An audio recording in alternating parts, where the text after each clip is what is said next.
London, 1888. A city alive with noise, industry, and shadows. But in the district of Whitechapel, something darker was unfolding. At night, the streets transformed. Fog rolled in between the buildings. Gas lamps flickered, and silence replaced the chaos of the day. People began to whisper about a man no one had seen clearly, a presence no one could explain. Then, the first body was found, a woman lying in the street. At first, it looked like another tragic crime in a poor district, but investigators quickly realized this was different. There was precision, control. This was not random violence. Whoever did this knew exactly what they were doing. And this was only the beginning, because over the next weeks, more bodies appeared. Same pattern, same darkness. The city began to change. People stopped walking alone. Doors were locked earlier, and every shadow felt like it was watching. Then, something even more disturbing happened. A letter arrived, not from a witness, not from the police, but from the killer himself. And at the bottom of that letter, a name, Jack the Ripper. The victims all shared something in common. They were alone, vulnerable, often walking the streets late at night. Easy to overlook, easy to forget. But what happened to them could not be ignored. The killer was methodical. There were no signs of panic, no loud struggle, no witnesses. It was as if he appeared from the darkness and disappeared back into it. Each crime scene revealed chilling details, details that suggested something terrifying. This wasn't just a killer. This was someone who understood the human body, someone calm, controlled. The police were overwhelmed. London was terrified. And then, more letters arrived. One of them began with, "Dear Boss." The letter described the crimes, not vaguely, but with disturbing confidence. He mocked the police. He joked about being unstoppable, and he signed it. Jack the Ripper. The newspapers published it. The name spread across the city, and suddenly, the fear had a face, or at least, a name. People weren't just afraid of a killer anymore.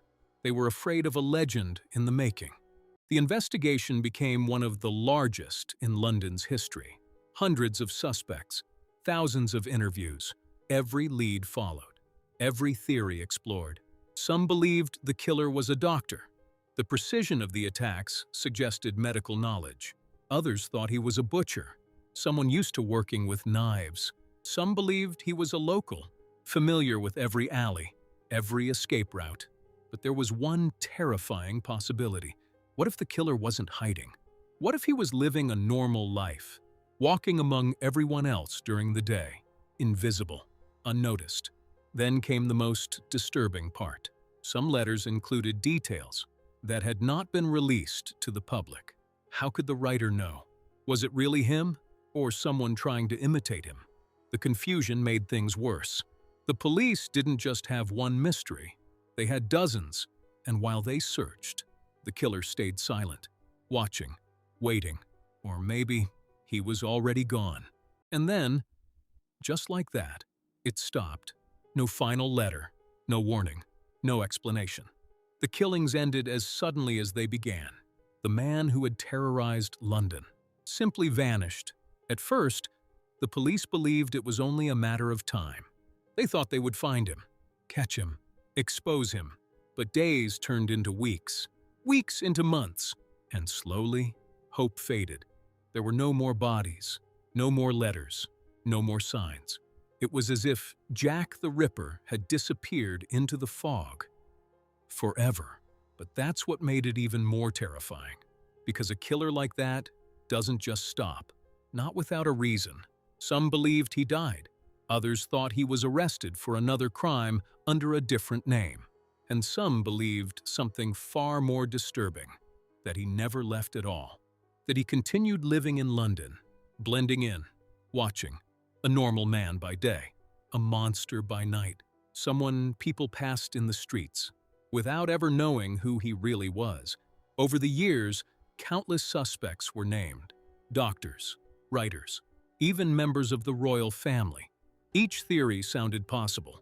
Each suspect seemed convincing, but none of them were ever proven. The case remained open, unsolved, a mystery frozen in time. More than a century later, the streets of Whitechapel are no longer the same. The fog is lifted, the city has changed, but the story remains. Jack the Ripper became something more than just a killer. He became a legend, a symbol of fear, a shadow that still lingers in the darkest corners of history. Because unlike other criminals, he was never caught, never identified, never stopped. And maybe the most chilling truth of all is that we don't know why he stopped. Was it fear? Was it chance?